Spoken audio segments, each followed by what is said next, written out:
much. Today I'm hosting a brother of mine whom I'm very fond of, and I'm very, very fortunate, and I'm grateful that he's there. I'm really grateful to be here with you, and as you said, we've come a long way. And I'm happy that we are finally having this conversation. I think we planned it many years back. I don't even remember when, but I'm happy that the day has finally come. As of now, there are people who might know me as a pastor.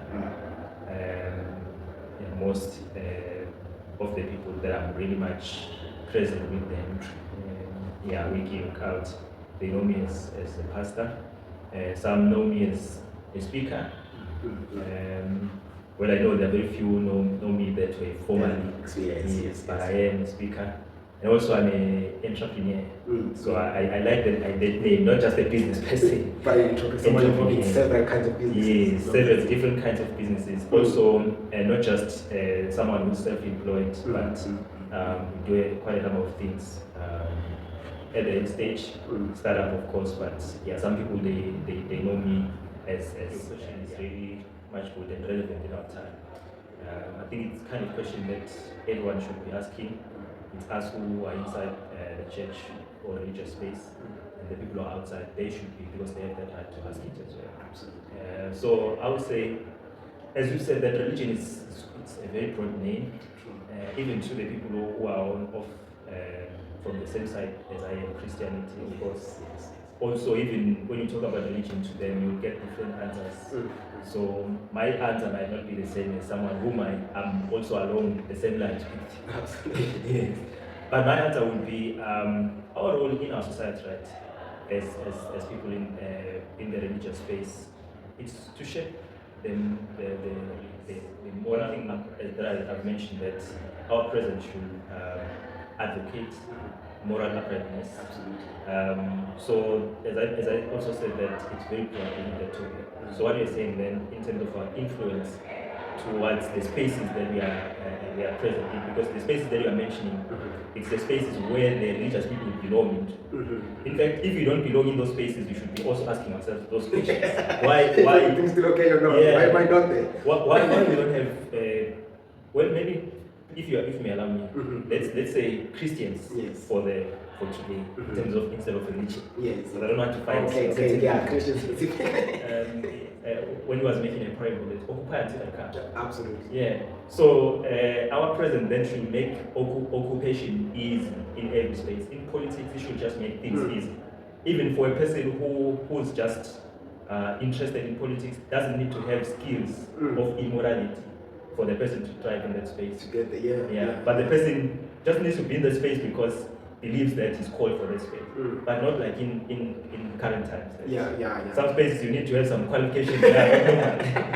Okay. Abnormal qualifications.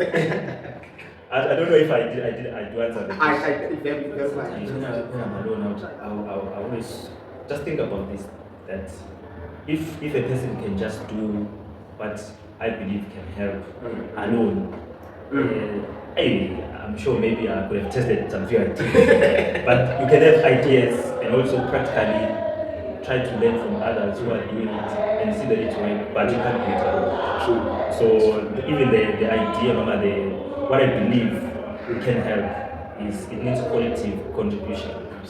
Firstly to people who are in religion, Christianity, but mostly to leaders, to the leaders.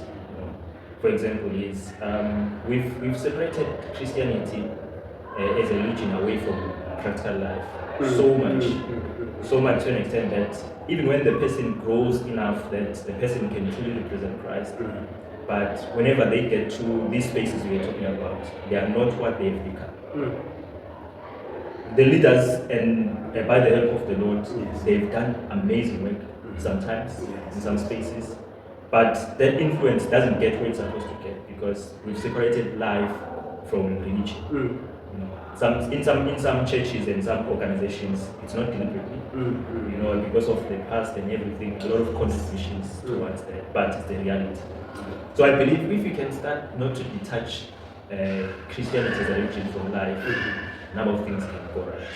Because I believe that when Christianity, the process, the change of salvation, it doesn't happen to the chairs to the pulpit and to the people who are just there. It happens to the individual. It happens. The changes happens. Takes place. You know, some people they will, even the people who don't have a background in terms of religion, when they see something on you, then they know that it's a trait of Christianity.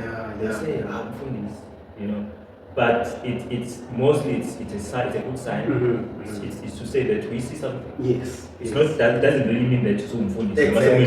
True. Yeah, but it's a sign that there's something we see in you, and we see the trait of Christ or Christianity. Yes. Which is there's something positive. Yes, which is something we should always write on and make sure that we would hold it and use it to grow. Or at the very least, we write page. Social media pages on Facebook, Instagram, Apostolic Missions, that's the name of the church. Apostolic Missions. But you can also follow me on my socials where that's where we are very much active. You can just search Lindubuhle Kumete and I think that's the easiest. You will see this face. They will see the face. Yes. So it's on TikTok, on Facebook, on Instagram, and that's where most of the details you find. Both Lindubuhle Kumete and Apostolic Missions. Yes, absolutely. Thank you so much. I really appreciate it, my brother. That's all. Thank you so much for joining us in the podium. This is the space where you speak and we listen. We appreciate you. We'll see you next time. Until then, God bless you. Good night and take care. Peace out.